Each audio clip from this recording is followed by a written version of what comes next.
Ayan guys, meron tayo ditong pork. Yan. Saka to. Yan, binabad ko na kasi frozen pa kanina. So ayan, bali hihiwain natin guys ng bahagya. Ihuhumba natin. So ayan guys, magpo-pork humba tayo. Bali naglagay ako dito guys ng toyo, soka, paminta, laurel, sibuyas at bawang, bitchin. So bali magdadagdag ako dito guys ng kaunting bitchin pa kasi konti yung nalagay ko kanina. So ayan, goods na to. Bali imamarinate lang natin guys. Yan, imamarinate lang. Ita-transfer natin guys sa isang malaking lagayan kasi napakalit ang lagayan ko. So ayan guys, tinransfer ko na siya sa malaking Tupperware. Ayan. I-ano lang natin siya, i-marinate lang natin siguro mga 30 minutes para pumasok lang guys yung lasa. Ayan. Malinis yung kamay ko guys, naghugas po ako. Huwag niyo po akong i-bash. Saka isa pa, kami lang rin guys ang kakain din nito. So ayan, marinate muna natin guys ng kahit mga 30 minutes bago natin siya ihumba. Ayan guys, nagpainit na ako ng kawali. Ayan. Bali magkakaramelize tayo guys ng asukal dito. Siguro mga isang kutsara lang guys ang ilalagay ko. Ayan. Isang kutsara lang yan guys kasi hinati-hati ko yung pagkuha. So ayan, magkaramelize lang tayo dito guys ng asukal. Maganda rin to guys. Pwede nyo rin guys igisa. So bali sa akin kasi sinama ko na siya sa pagmarinate dito sa binabad ko. So ayan. Bali natutunan ko nga pala guys ang pagluluto ng humba guys sa biyanan ko. Ganito siya magluluto ng pork humba. Ayan, shout out sa biyanan ko dyan sa Bicol, sa Catanduanes, sa Ima. Pagaling ka na, ayan. Kay Sigundina Gyanan. So ayan guys. So okay na to guys, nakaramelize na siya. Pwede na natin ilagay yung ating pinarinate na baboy guys.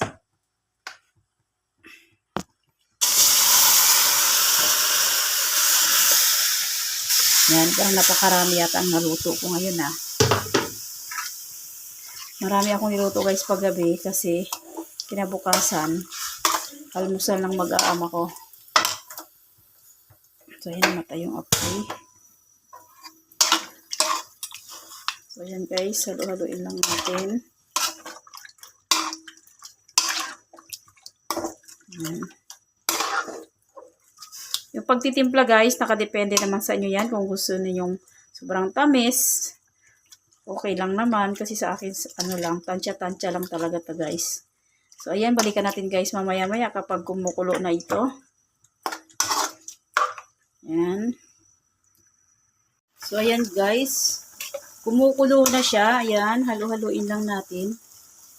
Napakarami kong naluto yata. So, bali magdadagdag tayo dito guys ng isang pork cubes. Ayan. Ayan guys, isa lang nilagay ko guys kasi baka masobrang alat. Dahil naglagay na ako dito ng toyo.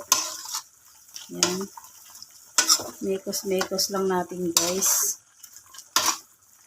Bali nagturo sa akin guys ng ganito luto yung biyanan ko sa Bicol.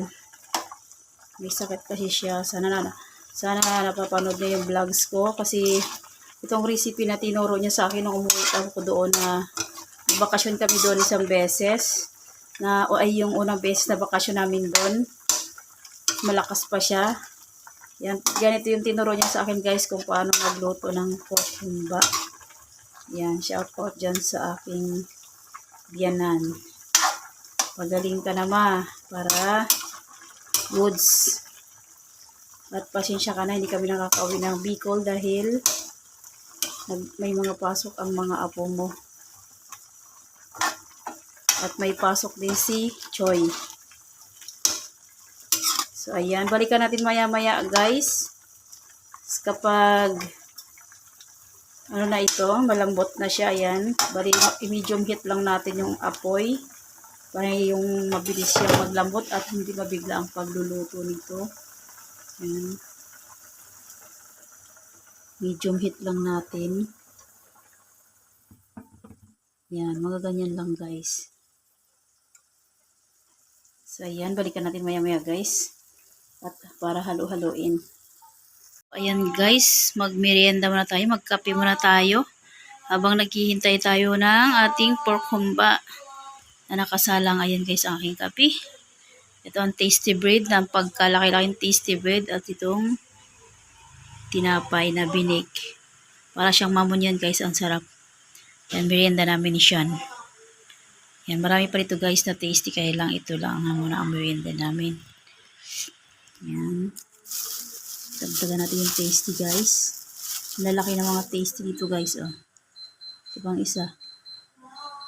Yan. So, ayan, mag-merienda muna tayo guys. Kape-kape muna tayo. Habang nag-aantay sa ating niluluto. So, ayan guys, tignan natin kung malambot na yung taba. Ayun. Hati na siya guys. Kaya lang, medyo matigas-tigas pa. Ayan, oh. Ayan siya guys, oh. Ayan, nahati na siya. Ayan, halo-haluin lang natin. Patuyuin natin siya guys para masarap. Gusto ng anak ko kasi tuyo. Gusto naman ng mister ko may sabaw-sabaw. Hindi ko naintindihan ang mga ama ko. Yung isa gusto may sabaw. Yung isa gusto ng tuyo. Yung isa naman ayaw na may asukal. So ayan, medyo matigas-tigas pa nga siya. Pwede kayo magdagdag dito guys ng tubig kung gusto nyo ng super lambot. Yan, boss, bali sa akin kasi tubig-tubig pa yan, patutuyuin ko lang siya.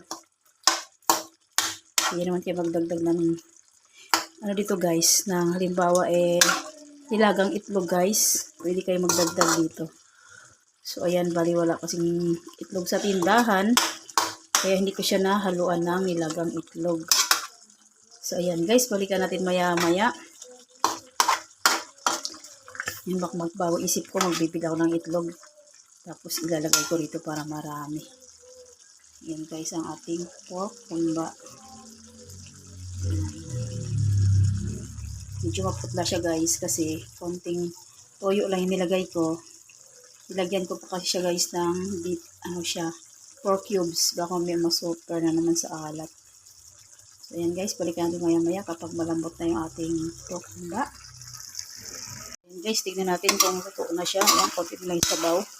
Hindi ako magdadagdag ng itlog dito guys kasi dumating na yung mister ko galing sa trabaho. Kasi pagdating sa bahay, naghanap kasi agad yan ng pagkain. Kakain na kasi nagugutom na siya pag galing sa trabaho. Kasi maaga sila nagtatanghalian sa opisina nila. So maaga ako nagluluto para pagdating niya kakain na lang siya. So ayan, konting ano na lang to guys. Konting patuyo na lang bago natin patayin. Ayan guys, tingnan natin ang ating pork humba. Luto na. Ayan, konti na lang yung sabaw niya. Goods na to guys. Luto na siya. So, ayan, luto na ang ating pork humba. Ayan guys.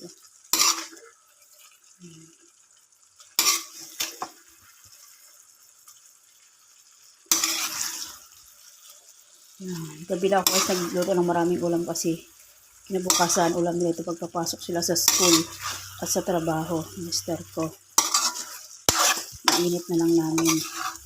Sa kapag gabi, kompleto kami kasi nag-araw na sa trabaho sila at nasa school.